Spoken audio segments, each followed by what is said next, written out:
Chapter 11. The Triumphs and Travails of the Jeffersonian Republic, 1800 to 1812. This chapter isn't quite as important as Chapter 10. Chapter 10, you'll remember, deals with the Washington and Adams administration, but the Jefferson administration, lots of stuff happened between 1801 and 1812, including Louisiana Purchase, the lead into the War of 1812, and various economic stuff that happened as well. So it's definitely one of the heavier tested chapters in the book, so make sure that you know it backwards and forwards. Okay, so Thomas Jefferson, as I have written here, is a DNA proven, slave raping, child selling, lying, flip flopping, unconstitutional plagiarist. Never been a big fan of Thomas Jefferson. Here's my evidence. He is proven to have fathered several kids, perhaps upwards of 6 kids, with his slave Sally Hemings. Now, he denied that, so he's a liar.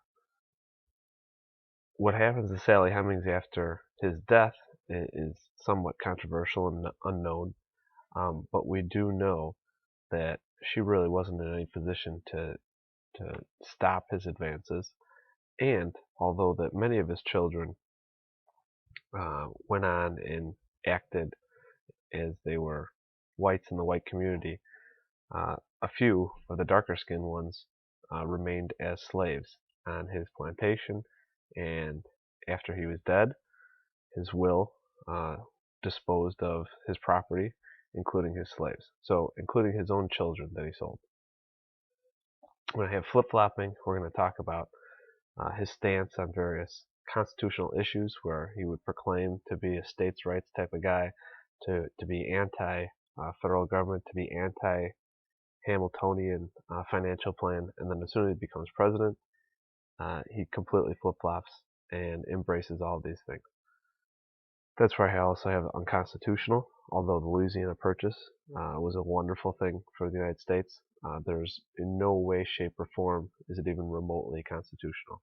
And then plagiarist we already covered with the Declaration of Independence, which, first off, it was a community effort on behalf of the Continental Congress, and he cut and pasted large portions of John Locke and Thomas Paine. So this picture here, the philosophic cock, is a fitting name for Thomas Jefferson. And you can see here the black hen representing Sally Hemings. It's kind of funny what that looks like. What they're talking. This is an actual picture from your book. Oddly enough, a little off-color humor from the pageant, and it was put out by James Callender. And you may remember that James Callender was actually initially hired by Thomas Jefferson to mudsling at John Adams during the election of 1800. Once Thomas Jefferson doesn't pay John Callender, Callender then turns right around and uses his publication to attack Thomas Jefferson. And the subject matter, the best possible mudsling at this time, would be for a slave-owning founding father to be actually fathering some kids with his slave. So there's that. This is another picture from your book. This would be an anti-Thomas Jefferson picture. On the left, you can see George Washington, almost deified, right? It says order, law, religion. There's the laurel wreath above his head. There's all these shining things coming from the sun. And then you look over here at Thomas Jefferson, and it's just dark clouds and smoke. And I forget what it says, but it's something about Voltaire, which is an anti-tyrannical author. All right, the Revolution of 1800. The problem, first off, John Adams loses, so he becomes the first one-term president. Prior to the 12th Amendment, though, when the Electoral College would vote, it was set up so whoever came in second place, they were the vice president. So it was this odd situation, you recall, that when John Adams won, Thomas Jefferson came in second place. So you had the vice president, who was kind of in a different party than the president, and they didn't get along at all. But they still hadn't fixed this. And so what happens is Aaron Burr, who was Thomas Jefferson's running mate, actually receives the same number of electoral votes as Thomas Jefferson, because people were just voting for the Jefferson ticket. The problem is Aaron Burr gets greedy, and so he doesn't step down. He doesn't say, all right, Thomas Jefferson's the guy. He just kind of stays silent and like, I may actually win this. So according to the Constitution, a tie, so whenever somebody does not get a majority vote, and a tie would conclude or constitute that, you remember it goes to the House of Representatives. Now the House of Representatives was controlled by the Federalists at the time, who were very salty for losing the election and absolutely despised Thomas Jefferson. Luckily for Thomas Jefferson, they despised Aaron Burr even more so. So after a long, lengthy negotiation, and they were hoping that TJ would be slightly more moderate than Aaron Burr, then they voted in favor of Thomas Jefferson. Now it's called Thomas Jefferson calls it the Revolution of 1800. And what he meant is a return to the ideals of 1776. We're pushing more of an egalitarian states' rights, small government type of philosophy that his administration would champion. Historians view it as a revolution of 1800 in a different way. This was the first time where you had a completely different party, and who lost, or who won, I should say, and the party who was the losing party peacefully gives up power on the basis of an election. Now nowadays, that's nothing new, right? In 2008, the Republicans lost the White House, and the Democrats won it. In 2000, the Democrats lost the White House, and they didn't so peaceably give it up. There's that whole Bush-Gore thing. But there's this long tradition in American history and a lot of other democratic countries where the party that loses, they peaceably give up power if they lose an election. In 1800, there was no historical world precedent for that. Here's the election returns here, and you can see we're already starting to have a kind of sectional differences in the voting. The Federalists, they've always been strong in the New England area, and in the South, they all vote for Jefferson. A couple of weird things that you can see is North Carolina and Pennsylvania and Maryland. These states you're allowed to split the electoral vote depending on the electors could vote for whoever they wanted. In a lot of states, it was winner take all. In virtually every state in 2013, it's also winner take all. I think Nebraska and maybe one other state did they split their electoral votes. As you can see here, the tie that happens between Jefferson and Burr. Now, here's the first thing about Thomas Jefferson. Even though what he writes, his memoirs, his speeches, even though he doesn't really give speeches, but his written speeches, he's very, very anti-federalist. In reality, the actions that he takes oftentimes are very federalist. And so the first instance is he becomes president, and he fires almost nobody. And this surprised a lot of people because, to the victor go the spoils. Modern politicians, once they enter office, they fire all the old guys, they hire all their buddies. And if you help a guy get elected, there's a great chance that you're going to get a patronage position upon him entering office. That's obviously how the Chicago machine works, and that's also how a lot of federal positions work as well. In addition to that, remember, Jefferson kind of forms this new political party, the Democratic Republicans, because of how much he hated, how much he despised, how much he disagreed with Alexander Hamilton's financial programs.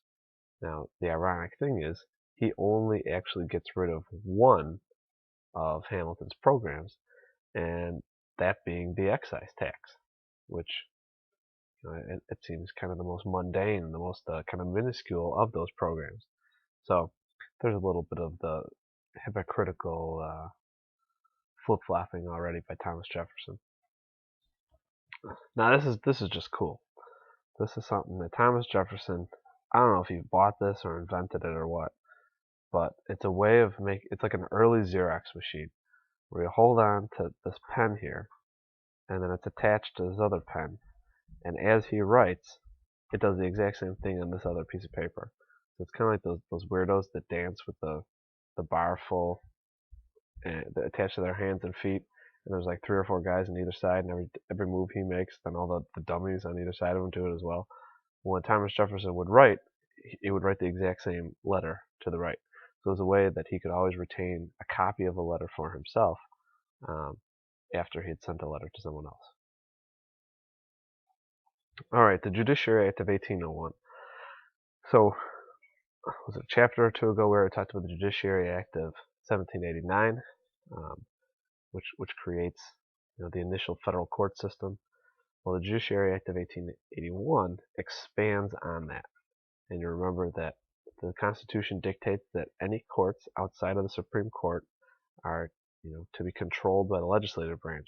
And so as America was expanding, there was a need for more judges. So this act creates 16 new federal judgeships and other judicial offices. Now, the Congress wanted to do this as soon as possible in 1801 because they were controlled by Federalists still. The Federalists lost the election, so they were about ready to get kicked out, and they were going to leave. They were going to leave. Now, remember who appoints judges, federal judges? The president. And who was the president? Federalist John Adams. So if you want the judicial branch to be controlled by your political party, they needed to hurry up and create judge spots and then appoint them prior to this. This brings us to the midnight judges. Adams signs the commissions of these guys up until the last day in office. And probably there's two that are the most well known. First one is John Marshall. Remember, we've brought up his name over and over and over again in the last couple chapters. And he is appointed as Chief Justice of the Supreme Court. Probably the other most important known one is Marbury. And we're going to get to Marbury in a little bit. But as far as John Marshall, the Federalist Party dies out by 1816 it ceases to exist. And yet for the next 3 decades, John Marshall is handing down big government, Federalist opinions on the Supreme Court for the next 3 decades. There's a picture of good old John Marshall himself. He's probably the most well-known, most famous Supreme Court justice in American history. Probably had the most impact, too. Now we're at Marbury versus Madison. We're going to go over this in class, but William Marbury was one of those judges, and the Secretary of State fails to deliver his commission, basically his hiring papers, on time. And so then it is up to James Madison during the Jefferson administration to do so. And Madison talks to Thomas Jefferson. Thomas Jefferson says, don't give him his hiring papers. I don't want that guy in that judgeship. He's a Federalist. So Marbury sues. I believe he was going to be Justice of the Peace of the District of Columbia or something. Not a Supreme Court judge, but a lower level judge. So Marbury sues. It goes all the way up to the Supreme Court. And now we have our first political issue. Because if the Supreme Court declares that Marbury should get his judgeship, and they would do so by a writ of mandamus, and the writ of mandamus was given to the Supreme Court, that they would have that power to force something to occur, thanks to the Judiciary Act of 1789. However, if John Marshall and the Supreme Court issued this, Thomas Jefferson would just ignore it. If Thomas Jefferson ignores it, then there's a war basically between the executive branch and the judicial branch. The executive branch had all the power, and the judicial branch wouldn't be able to enforce this at all, and it would expose the fact that the Supreme Court had no power whatsoever. So here's what John Marshall does. He says that the Constitution is silent on writs of mandamus for the Supreme Court. As such, they don't have that power. You can't give one of the branches a power that they don't have, because that would then take away from another branch that has that power. That other branch would have to be the legislative branch. And so the Judiciary Act of 1789 unfairly gives the Supreme Court that power at its own detriment. So what John Marshall says then is that aspect of the Judiciary Act of 1789 is unconstitutional. And how do you determine, who gets to determine whether or not it's unconstitutional? Well, here the the Constitution is also silent. But here, John Marshall steps in a little bit of hypocritical reasoning, states that, well, of course it has to be the Supreme Court because they're the only ones that can determine whether or not a constitution is supreme and to interpret it. Because if the legislative branch got to interpret it, then any law that they passed, they could say, oh, that's constitutional. And it would render the Constitution no more important than any other law. And thanks to the Supremacy Clause, that's just not the case. So if you're going to say the Constitution is supreme, and you're going to somehow prohibit the legislative branch from passing laws which supersede the Constitution, who can it be? Could it be the president? No, because the president has executive powers. He doesn't have legislative or interpretive powers. Is it the states? No. We already talked about that with the Virginia and Kentucky resolutions. Even though Jefferson thinks that the states have that power through nullification, John Marshall is a federalist. So someone in the federal government, right, he thinks of a strong federal government. So who in the federal government would have that power? It has to be the Supreme Court.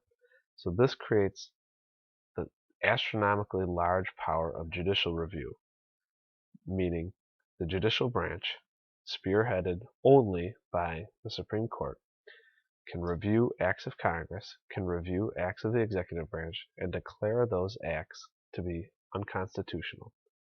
And if that's the case, then they cease to exist. This, by denying the Supreme Court the power of the writ of mandamus, he actually seizes the much more important and much more powerful power of judicial review. It's dangerous, though, because if the Supreme Court flaunted that early and often, then there would have been yet another war.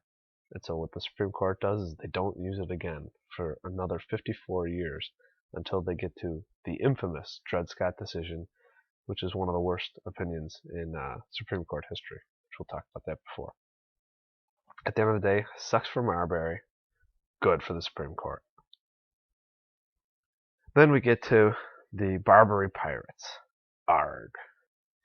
Okay, so those Muslim pirates there in the Barbary states, which would be Morocco, Algeria, Tunisia, and Tripoli, for hundreds of years, they have been kidnapping Mediterranean vessels and enslaving the poor Christians. They become janissaries and stuff like that. Well, they start doing it to Americans. And frankly, we didn't have the money to bribe them, and so they start just seizing our stuff. And the most famous battle of this was the Battle of Tripoli. And it involves a guy by the name of Stephen Decatur and the USS. And what happens? Well, the Tripolitans steal the USS Philadelphia, and they're about ready to use it against our own boats.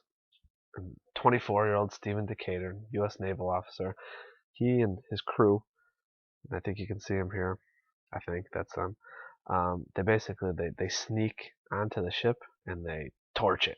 So they burn their own vessel so that those North African pirates are not allowed to use it. So it's considered to be a great early naval victory for the U.S. government in burning their own ship. Way to go. Okay, the Louisiana Purchase. One of the most climactic events in American history that has nothing to do with any type of military activity. And it was, by far, is one of the most important things ever to happen to America if you think about the ramifications of it. The problem is that whole New Orleans. Remember, it had been bouncing between Spain and France for a long time, and we were having problems. Our farmers were shipping goods down the Mississippi River, and sometimes they would be allowed to leave into the Gulf. Sometimes they would not. Sometimes they would be allowed to store their stuff in warehouses in New Orleans. Sometimes they weren't, and it was getting to be a pain in the neck.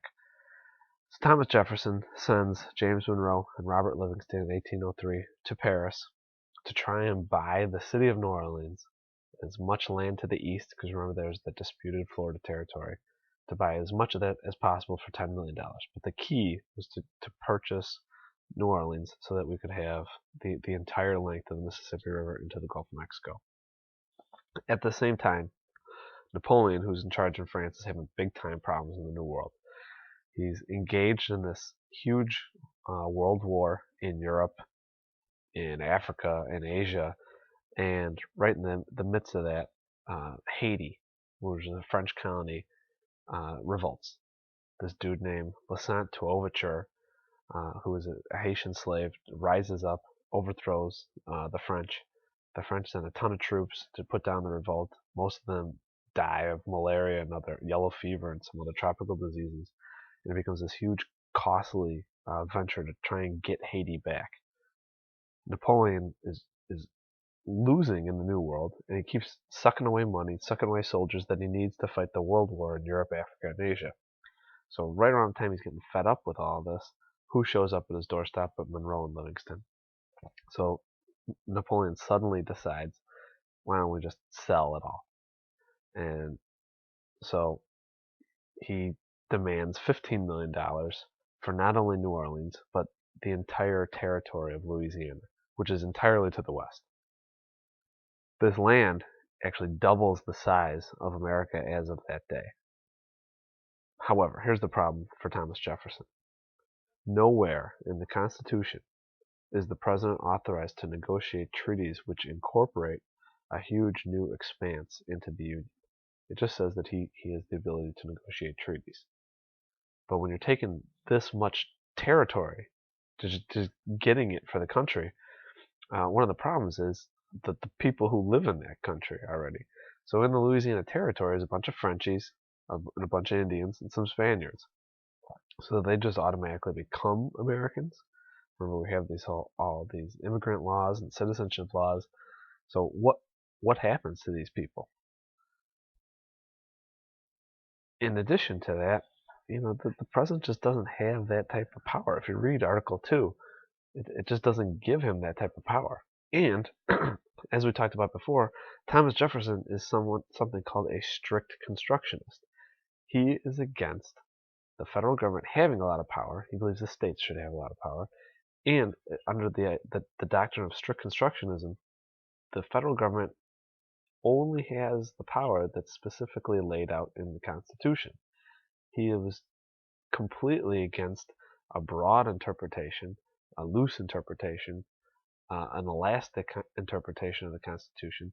He wants if the Constitution grants the president the power to increase land, he would demand to see where does it say the president has the power to increase land. And that's what he argued throughout the entire Washington and Adams administration, that George Washington, that John Adams, that Alexander Hamilton were wildly expanding the powers of the federal government um, by using stuff that doesn't exist in the Constitution. All that Hamilton financial program stuff uh, just isn't in the Constitution, and all Thomas Jefferson did was bitch, bitch, bitch, bitch, bitch about it. Well, now what does he do? He does something even bigger for the federal government, is he doubles the size of it. It includes thousands of new people. So Jefferson submits these treaties to Congress. Remember, Congress always has to approve the treaties. But at the same time, he's telling all his friends behind closed doors that what he was doing was unconstitutional. So there you go. The flip-flopper strikes again. There's Toussaint Louverture, the Haitian revolutionary. To this day, he's a national hero in Haiti for the 6 people who can read or write there. Meriwether Lewis, what a fine-looking fellow he is, huh? So then you get the infamous Lewis and Clark expedition. Thomas Jefferson has now gotten this massive land unconstitutionally, and he has no idea what's in it. Nobody in America really does. They know that the Pacific Ocean is somewhere out west. They don't know how or where, how to get there. They're hoping to find some sort of Western Passage still, just like Columbus had originally wanted, somehow to get to Asia. And so Thomas Jefferson asks Meriwether Lewis and Clark, I forget what his first name is, to basically find a route. It takes Lewis and Clark, I think, 2.5 years. They have lots of adventures. They kill some Indians. They hang out with Sacagawea. They find the Pacific Ocean and make their way back with lots of furs and Indians and stuff like that. Lewis and Clark handed out a bunch of coins to the Indians. It says peace and friendship. Peace as long as the Indians give your land, and friendship as long as they don't mind smallpox-infected blankets and muskets in your face. This is the other side of the coin. Of course, Thomas Jefferson, Mr. Humility himself, plastered his face on all these coins. Here you see the Louisiana Purchase in purple. You can see it truly was a massive purchase, especially because at the end of the day we only wanted this tiny little town here, and we're trying to get Spanish Florida down here. You can see the route that Lewis and Clark take up the Missouri River and all the way eventually to the Pacific Ocean, not too far from Seattle up here, and then make their way back.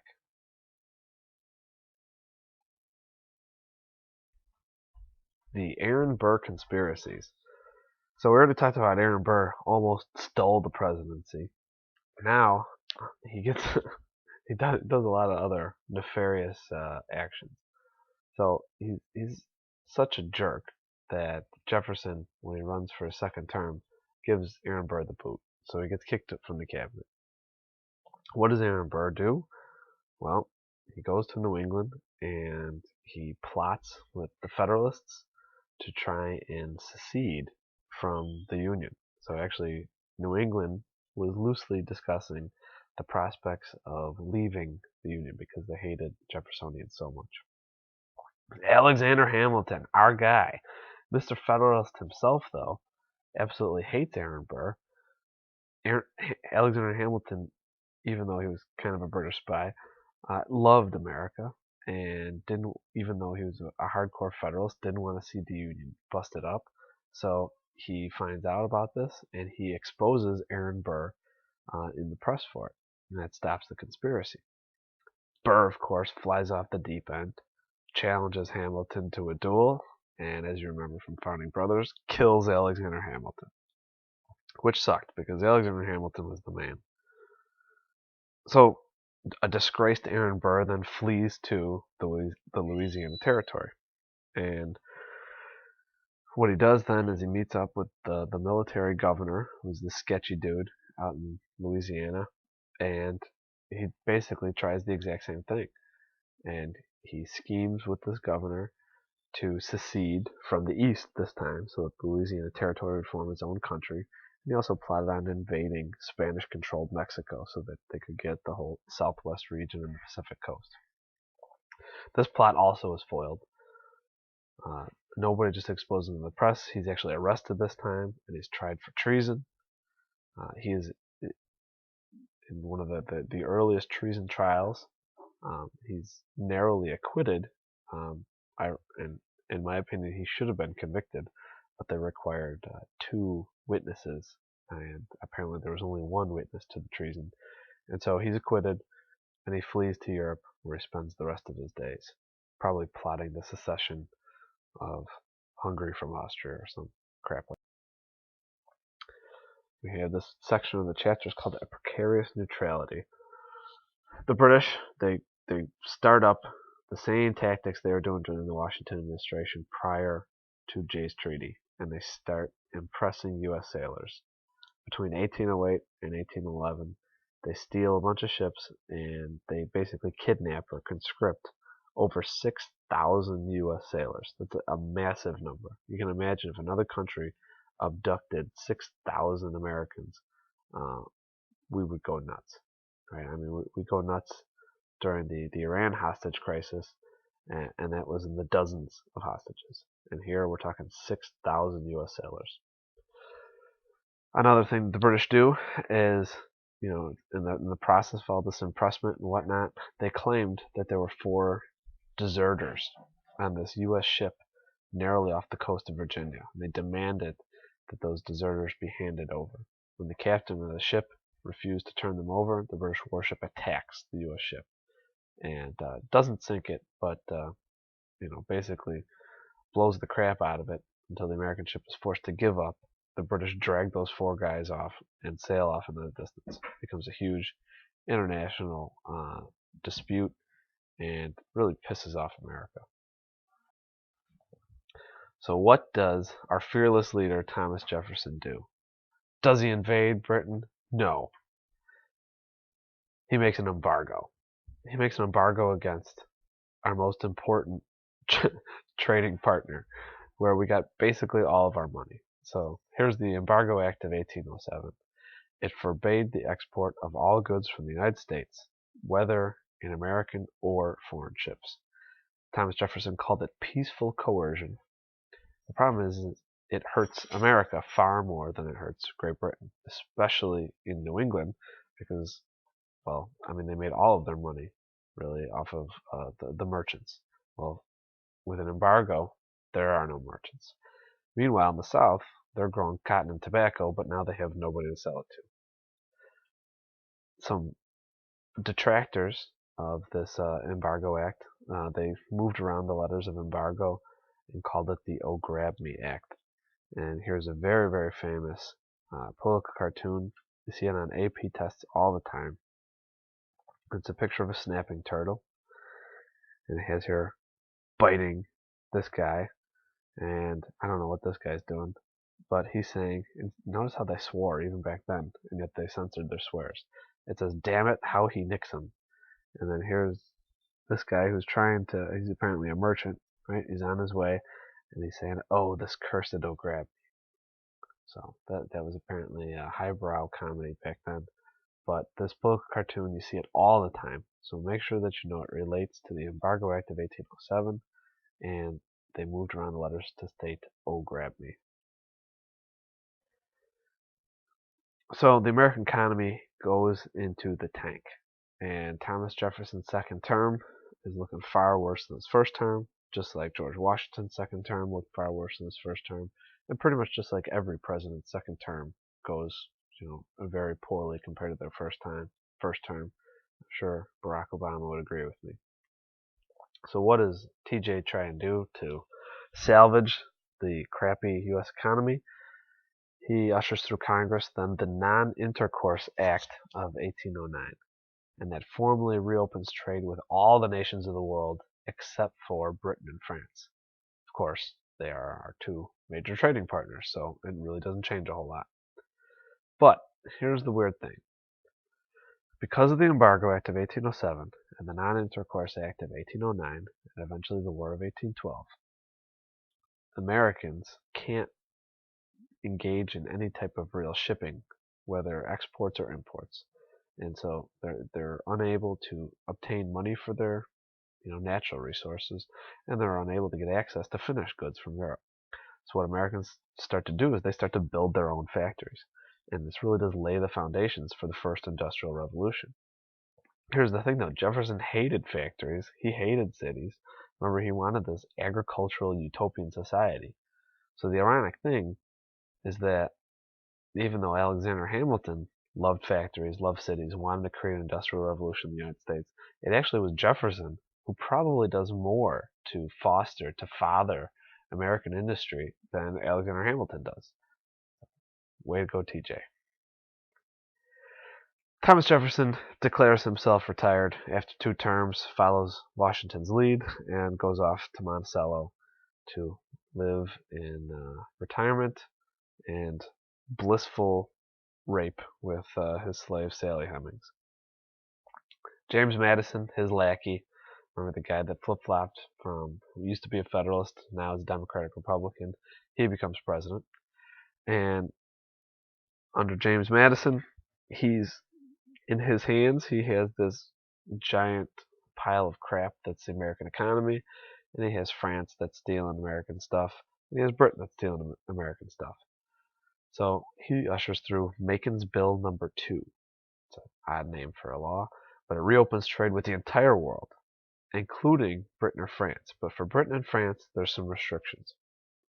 It says that if either Britain or France repeals its commercial restrictions on the United States, then America will restore its embargo against the other guy. So France, who had far less sea power than Britain, remember they have just a big army in continental Europe, they agree. Britain is kind of pissed off about this, and they realize that they have the vast majority of the sea power, and so they don't agree. So they don't repeal their commercial restrictions. So we kind of give them some time. We give them a month. We give them 2 months. We give them 3 months. And Britain kind of forces our hand. And the U.S. is forced then to not have an embargo against France, but to have an embargo versus Britain, which just renews Britain's actions against us, both commercially and impressment, stealing all our stuff. This is a political cartoon of Britain and France. Here you can see Britain. Here you can see France. And they are carving up the world between them. This is the start of the great land grab of the 1800s, where Britain and France, to a lesser degree, Germany and Belgium, basically grab as much land in Africa and Asia as possible. And that leads to several colonial issues that arise during the 20th century and some baggage that still is in the world today. Tecumseh and the Prophet. We have this new generation of U.S. politicians, a lot of them from the South, being from west of the Appalachian Mountains now, and they're called the Warhawks. And they're called the Warhawks because they're a very vocal, aggressive type of politician, almost like the Tea Partiers today, but they, for totally different philosophical underpinnings. These Warhawks, they wanted to make a name for themselves. The older guys in Congress were the ones from the Revolutionary generation, and they had a ton of street cred because of the Revolutionary War. These young guys, though, would have been kids during the Revolutionary War, so in order to make a name for themselves, they needed themselves a war. So they were extremely pissed off at the impressment of sailors. They're pissed off about the British commercial restrictions. They wanted, remember, a lot of these guys are from the West, so they wanted to wipe out a renewed Indian threat that was, slowly starting to form in the West. And they had their eye on Canada. They started to claim that the British, who they hated, were arming Indians out west and giving them food and giving them sanctuary and stuff like that. Now here's the deal. They were right. The British in Canada actually were supporting the Indians because the British, they're no dummies. If we're having trouble out west, then we can't focus on them out east. So two Indian brothers, they're from the Shawnee tribe, Tecumseh and his brother, who goes by the name the Prophet. And the Prophet apparently saw visions and stuff like that. They forge an Indian alliance. So not just Shawnee Indians, but they try and form an alliance of all the tribes east of the Mississippi. And to a lesser extent, they're pretty successful. They get a lot of pan-Indian groups together. And the Prophet, of course, claims that the only way that the Indians are going to succeed is if they give up all of their Western civilization taint. So they give up textile clothing. They start wearing animal skins again. They give up the English language. They give up any type of stuff that they learned from the white man. They just throw away and they go hardcore Indian. It's like the old saying from Coach Suter. They commit to the Indian in a very real way. And the big thing is they vow never to cede any more land to the whites for any reason. Well, if you're America and you want to move west, you have a big problem with this. So, Commander William Henry Harrison in 1811 gets himself an army and he attacks Tecumseh's headquarters in Indiana. That's a misprint there. This should say Indiana. And you have what's called the Battle of Tippecanoe. William Henry Harrison wins decisively, burns it down, and this makes William Henry Harrison a national hero. It discredits the Prophet, and it forces Tecumseh into just an outright alliance with the British, which kind of proves to the Warhawks that indeed the British were on the side of the Indians and supported the Indians. So this becomes one of the major causes for the War of 1812. That's a few years later, in 1814, the American forces killing Tecumseh at the Battle of the Thames in Canada. So the death of Tecumseh. Which brings us to the War of 1812. So the Warhawks, for a couple of years had really been pushing for war, and the British just would not let up arming the Indians and pressing American sailors, engaging in commercial warfare with us. And so, Congress eventually votes and they declare war in 1812. It's a very close vote, though. This was not a popular unified war, and the split was sectional and partisan. So the South and the West supported the war. Remember, the South was pro-France, the West was war hawks. The Federalists in New England hated the war because, first off, remember, they were fans with the British, and they were actually fearful of acquiring Canada because they thought that, that Canada was filled with just farmland. There weren't a whole lot of cities. And so they thought that this would provide more and more votes in the House of Representatives and more votes in the Senate for the Democratic Republicans, for the Jeffersonians, because remember, those were the agricultural guys, and the Federalists in 1812 knew that their political party was in dire straits. In fact, they only had about 4 more years before they were dead anyway. So really, for political reasons, and because they kind of just naturally sided more with Britain, they opposed the war. And so what do they do during the war? Is they actually, merchants in New England, they smuggle goods and they actually send supplies to the British who were fighting America in a declared war versus Britain. So that was fairly treasonous. And the New England governors also refused to allow their state militias to leave the boundaries of their own state. So, once the invasion of Canada happens and then the counterattack, it really becomes problematic for America because they aren't able to use their entire military supply in a very coordinated action because the governors were just kind of keeping their militias within their borders for safekeeping. And this is just a political cartoon talking about the fight over the War of 1812 and how there's not a whole lot of unity and how the guys from the South and the North are kind of pulling apart the pillars of our government. And you can see here, united we stand, divided we fall. And here's our last slide. You can see 1791 is when Toussaint Louverture launches the Haitian Revolution. 1800, Jefferson wins. The Judiciary Act of 1801, the naval war with Tripoli. The Judiciary Act of 1801 is repealed. The Jeffersonians wanted to get rid of that as soon as possible because of all the Federalist judges. You get 1803 is a huge year. Marbury versus Madison, probably the biggest Supreme Court case of all time, and the Louisiana Purchase, possibly the most important non-military event in American history. You get the Lewis and Clark Expedition, 1804 to 1806. You get Burr Treason Trial, 1806, the Chesapeake Affair and the Embargo Act, or the Oh Grab Me Act.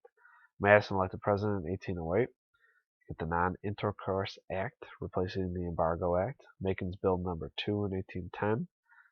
And the Battle of Tippecanoe in 1811. The War Hawks forced the United States to declare war on Britain in 1812.